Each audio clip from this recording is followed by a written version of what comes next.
রূপপুর পারমাণবিক বিদ্যুৎ কেন্দ্র চালু হলে বাংলাদেশ কতটা বদলে যাবে। ভাবুন, এমন একটি বিদ্যুৎ কেন্দ্র যেটি দিন রাত 24 ঘন্টা বিদ্যুৎ দিতে পারে, অল্প জ্বালানিতে বিপুল শক্তি উৎপন্ন করতে পারে আর বদলে দিতে পারে বাংলাদেশের জ্বালানি ভবিষ্যৎ। বাংলাদেশের প্রথম পারমাণবিক বিদ্যুৎ কেন্দ্র রূপপুর। এটি চালু হলে কি হবে, কিভাবে বিদ্যুৎ তৈরি করবে, কত বিদ্যুৎ দেবে, দেশের কতটা চাহিদা মেটাবে, আজ জানবো সবকিছু।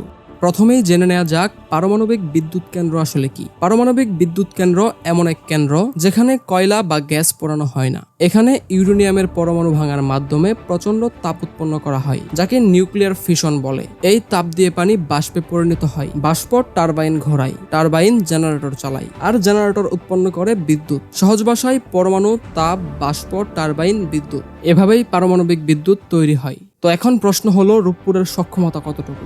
রূপপুরে আছে দুটি ইউনিট, প্রতিটি 12,000 মেগাওয়াট, মোট উৎপাদন ক্ষমতা 2400 মেগাওয়াট। এটি বাংলাদেশের সবচেয়ে বড় বিদ্যুৎ প্রকল্পগুলোর একটি।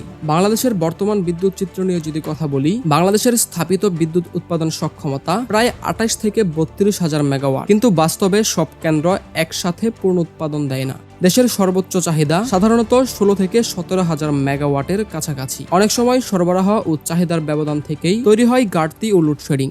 দেশের বর্তমানে বিদ্যুৎ সংকটের মধ্যে রূপপুর বিদ্যুৎ কেন্দ্র চালু হলে এটি কতটা অবদান রাখবে? রূপপুরের 2400 মেগাওয়াট একাই বর্তমান চাহিদার প্রায় 14 থেকে 15% পূরণ করতে পারে। ভাবুন, দেশের দরকার যদি 16,500 মেগাওয়াট হয়, রূপপুর দিতে পারে 2400 মেগাওয়াট, মানে প্রতি 7 ইউনিট বিদ্যুতের মধ্যে প্রায় 1 ইউনিট রূপপুর থেকে আসতে পারে। এটি বিশাল অবদান। রূপপুর বিদ্যুৎ কেন্দ্র এই সময়ে আমাদের জন্য কি সুফল বয়ে আনতে পারে? রূপপুর চালু হলে লোডশেডিং কমতে পারে, গ্যাস ভিত্তিক বিদ্যুৎ কেন্দ্রের চাপ কমবে, আমদানিকৃত জ্বালানির উপর নির্ভরতা কমবে, শিল্পে নিরবিচ্ছিন্ন বিদ্যুৎ বাড়বে, উৎপাদন খরচ দীর্ঘমেয়াদে স্থিতিশীল হতে পারে।